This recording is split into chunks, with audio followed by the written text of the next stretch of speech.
This is one of the main things that I collect. This is crowns. Different countries got different ideas. So Bermuda, there's a 1959 crown, which is 925, that's 28.28 grams. There's a 1964 crown, which is 50% and smaller. Canada dollars, I've got a tub of those. Just pick them up when I can. They're either 50% or 80% silver. Taylors, I'm not very good at pronouncing that. This is something I've just sort of started branching out into because I'm not really able to find the coins that I'm normally collecting locally. I've got a proof one here. They're mainly restrikes, and some of them in there are probably well, potentially original. USA dollars, I've got Morgan dollars and the Peace dollars. Again, this is something else I've started branching out into. The thing to look out for on those is the CC mint mark. I've managed to come across a couple of those purely by luck.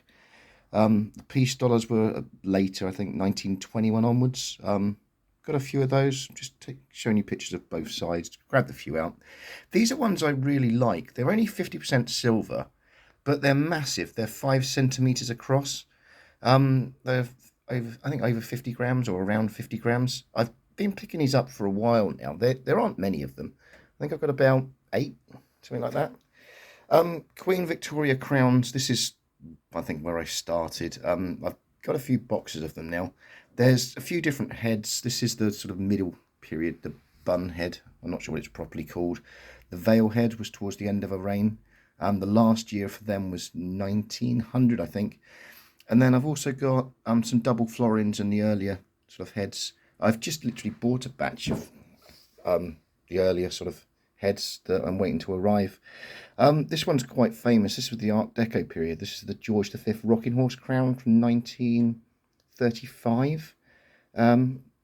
George III crowns, I haven't actually got any of those out. They're not in the best of conditions, my ones. I kind of buy more for weight than numismatic value. So I tend to, if I want to be able to read the date. That's my only real criteria. Older crowns, I've just picked up a Queen Anne crown. These are insanely expensive, to be fair.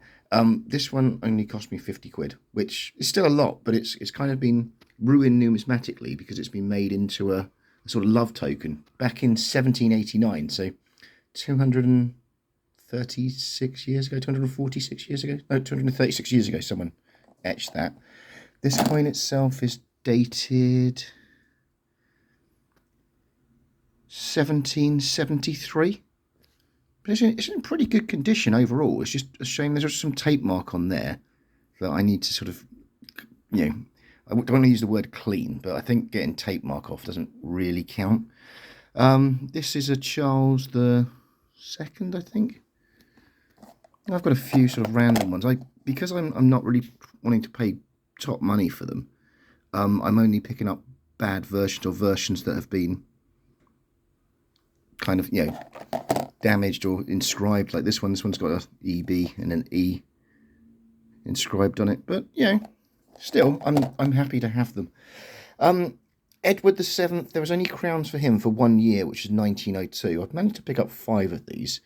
These aren't cheap. These are normally about 100 quid, but I don't think I've paid anywhere near that for these. I've been quite lucky.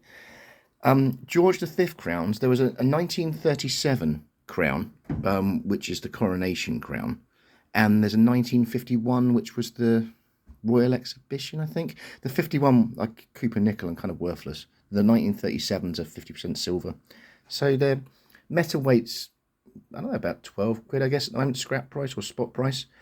I tend to try and buy these for 15 quid each, and I buy as many as I can for that price. A lot of people are selling them for 20, 25, and people are listing them for 40. I don't know who was buying them for that. Queen Elizabeth crowns, these are things that I've got that I don't necessarily want, but a lot of them are just proof versions of the regular crowns. So they're sort of frosted heads is how you can tell they're the proof versions. If you ever see them out in the wild and they're frosted, there's a good chance they're ones you want. Saying this is just another box of the same thing. I've also got a large amount of Thursday covers that I bought for Spot. They're not really things that I wanted, but silver for Spot, you can't really go wrong. And if you can get proof coins at Spot, they're not a bad thing to have around. But that's kind of a big chunk of my crowns collection. There's other similar ones. I've got a South African thing that I've sent over to Bits and Bobs separately, as well as my world crowns. It's just literally everything that doesn't fit into one of the other boxes. But if you're wondering about this table, I actually made this. I got given a mahogany snooker table and used the four corners of it to make the base.